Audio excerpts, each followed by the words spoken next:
आज से करीब 3 दशक पहले हर रविवार को दूरदर्शन पर धूम मचाने वाला जंगल बुक का प्रमुख किरदार मोगली पूरे देश में हर उम्र के लोगों की पहली पसंद बन गया था। जितना फेमस मोगली था उससे कहीं ज़्यादा फेमस जंगल बुक का टाइटल सॉन्ग जंगल जंगल बात चली है पता चला है था। बच्चे हो या बड़े, जवान हो या बुजुर्ग, हर कोई मोगली का दीवाना था। हर सभी की जुबान पर इसका यह फेमस गाना था। जंगल बुक अंग्रेजी लेखक रुडयार्ड किपलिंग की कहानियों का एक संग्रह है। इन्हें पहली बार 1893-1894 में प्रकाशित किया गया था, जिसके बाद यह हर उम्र के लोगों के बीच लोकप्रिय हो गया था और रुडयार्ड किपलिंग रातों रात स्टार बन गए थे। रुडयार्ड किपलिंग का जन्म भारत में हुआ था और उन्होंने अपने प्रथम 6 वर्ष भारत में बिताए थे।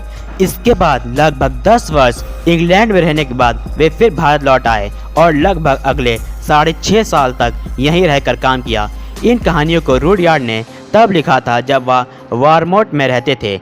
जंगल बुक की कहानियों में मोगली नाम का एक बालक जो जंगल में खो जाता है, वहाँ उसका पालन पोषण भेड़ियों के एक झुंड और कुछ जंगली जानवर मिलकर करते हैं।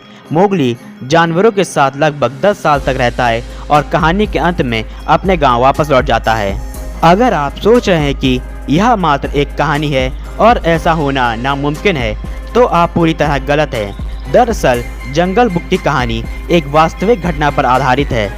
जंगल बुक एक ऐसे व्यक्ति पर आधारित है जिसका पालन पोषण भेड़ियों ने किया था। सुनकर भले ही आपको यकीन ना हो, पर यह बात बिल्कुल सच है। ये बात है 18वीं सदी की।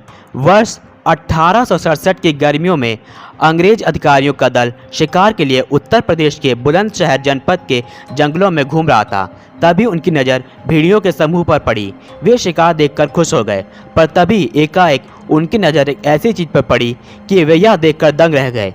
अंग्रेज दल ने पाया कि भेड़ियों के इस समूह के बीच एक लगभग 6 साल का इंसानी बच्चा भेड़ियों के समान ही आवाज़ निकालते हुए दोनों हाथों को जमीन पर टिकाते हुए भेड़ियों के समान ही दौड़ रहा था।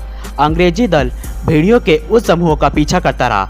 शाम होते होते अंग्रेजी दल अंततः भेड़ियों की मान तक पहुंच जाते हैं, जहां वह बच्चा भेड़ियों के साथ छुपा बैठा था। वहीं एक मादा भेड़िया उसकी रक्षा में बैठी थी। अंग्रेजी दल ने उन्हें बाहर निकालने के लिए माद में आग लगा दी, जिससे वह इंसानी बच्चा और मादा भेड़िया बाहर निकले। बाहर निकलते ही अंग्रेजी दल ने उस मादा भेड़िए को गोली मार दी और उस बच्चे को पकड़ लिया। वह बेहद डरा हुआ और सहमा हुआ था। वह बच्चा भेड़ियों की तरह ही चीख रहा था। अनुमानों से यह सिद्ध हुआ कि उस बच्चे को नवजात उम्र में ही उसकी इंसानी माँ की करवट से किसी शिकारी भेड़िए ने उठा लिया था। अब इसे भाग्य कहें या ईश्वर की कृपा, उसे भेड़ियों ने अपना शिकार न बनाकर उसका पालन पोषण किया। वह बच्चा भेड़ियों के बीच बड़ा हुआ था और वह उन्हें ही अपना परिवार मानता था। अंग्रेज दल उसे अपने साथ ले आए और अगले दिन आगरा के ऑर्फन हाउस अर्थात अनाथालय में दाखिल करवा दिया, जिससे उसे इंसानी तौर तरीका सिखा सके। जिस दिन उसे अनाथ आश्रम लाया गया था उस दिन शनिवार था, जिस कारण उस बच्चे का नाम दीना शनिचर रख दिया गया। अंग्रेजों ने आयु संबंधित तमाम परीक्षण उस पर किए, जिससे यह पता चला कि उसकी आयु 6 से 10 वर्ष के बीच थी। पर अंग्रेजों के पसीने तब छूटे जब उस बच्चे को इंसानी तौर तरीके सिखाने की बात आई। इंसानों के बीच आने के 5 वर्ष बाद तक वह सिर्फ कच्चा मांस खाता था। कच्चा मांस खा खाकर उसके दांत विशेष नुकीले हो गए थे। कपड़े पहनते ही वह बीमार पड़ जाता था। वह बिना कपड़ों के रहना पसंद करता था। बोलना तो दूर, वह भेड़ियों जैसा ही गुर्राता व चिल्लाता था। जैसे तैसे वह कुछ हद तक इंसानों जैसे चलना सीखा, पर वह भी पूरी तरह नहीं।